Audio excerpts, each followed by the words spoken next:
Hey everyone, it's Kristin with Somatics, and if you've been following me for a while, you've probably seen that I have a movement on my channel called the back lift. Now, some people kind of avoid that movement because one reason is they have stiff necks, and it requires them lying on their front with their head turned to the side. And I've got a couple of movements in this video that will help you release tension in your neck before you start the back lift. And then I also give some really nice variations for the back lift.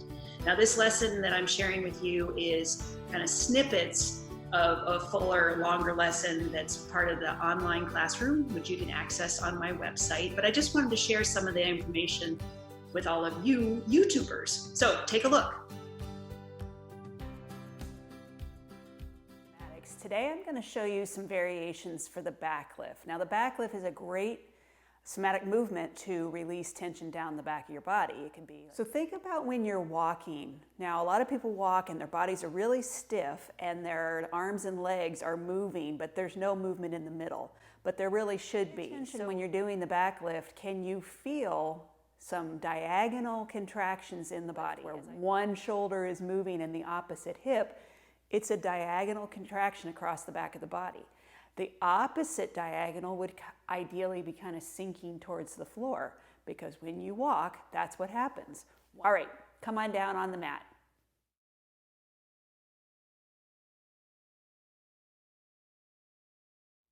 So like I said, sometimes people find that their necks are kind of tight and it's hard for them to lie on their bellies. So one of the things that I do with my classes and clients is lie on your back and put your hand on your forehead. Now you're going to use your hand and your arm to move your head. So just very gently roll your head with your hand. So you're trying to just let your neck muscles be passive. So you can explore this in each direction. And noticing as you move left or right, which way is easier? Where are your sticky parts? What point do you find that you kind of hit a wall? Don't go pressing hard against that restriction. Just come up just shy of it. And notice as you do this, that not only is your head moving, but can you feel how your shoulders are doing something as well? Is my head tipped? So another variation you can do with the head rolling is put your head down and put your hands out to the side, and you might want a folded up blanket or something, a little bit of a lift for your head. And I'm going to bring my elbows up a bit, so it's kind of like a wide push-up position. And then again, I am going to roll my head with my arms. So I'm pushing on my right hand to let my head roll. And then I release that tension of the right hand, maybe give a little bit of a press with the left hand, and alternating, pressing on the left hand. And noticing how the head can roll, because I'm using the upper body to move my head and my neck.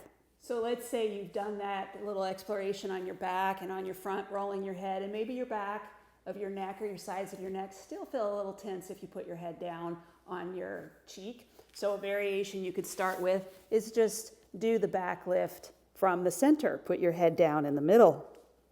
And just start with a big belly breath. So I'm going to press my belly into the floor and I just lift my head a little bit. And then I'm going to release my back to lower my head. And letting that all go in the back. Now, to think about your back doing the work to lift your head and your chest off the floor, as opposed to starting with your neck. Start with your back. So as the belly takes a breath, front of the body lengthens and the head comes up. And then start to look over a shoulder and notice what it feels like in your neck, in your shoulder blade area. And then slowly release your efforts from your low back down the back of your butt and your legs up to your neck and head. And you might find that you can rest your head now down on the floor. Now the traditional back lift is done with, your head turned to the side and you have your elbow out to the side, the other arm is down alongside you, and you break it down when you're first learning it, but ultimately you lift with the elbow, head, and opposite leg, and feeling that diagonal contraction in your back and then slowly letting it melt down. And just let it all go. So, what's the variation I want to teach you? Here it is. Bring both hands closer to your head. And you could do the back lift even this way with this opposite hand closer to your head. Some people like that. But this is what I really want to get into with you. Pay attention to the elbow in the hand that's behind your head. So I've got my head to the left. I'm going to pay attention to my right shoulder. So as my right elbow lifts, I get a sensation of muscles around that shoulder working to help lift the elbow. And that's what we want to feel when we do the back lift, in addition to other parts of the body. But now get a little tiny lift of your head off the floor.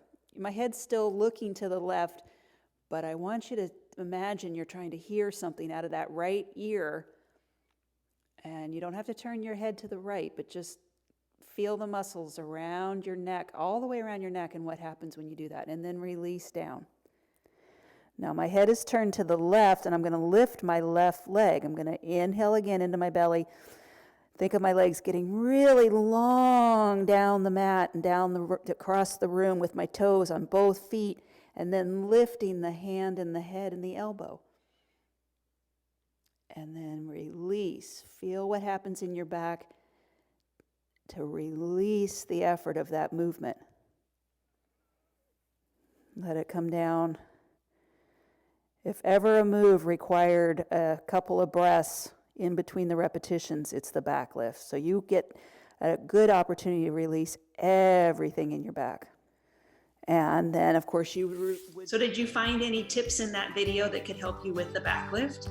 If you like this lesson and you want to learn more and take the fuller lesson, you actually can do that on my website. Go to thinksomatics.com and enroll with a trial membership to the online classroom, and you can access that lesson that I've got in the full length, as well as tons of other things. And then if you dig it, you can become a regular member. All right, let me know what you think. Put the comments down below, and I will see you next time. Thanks for being here. Bye.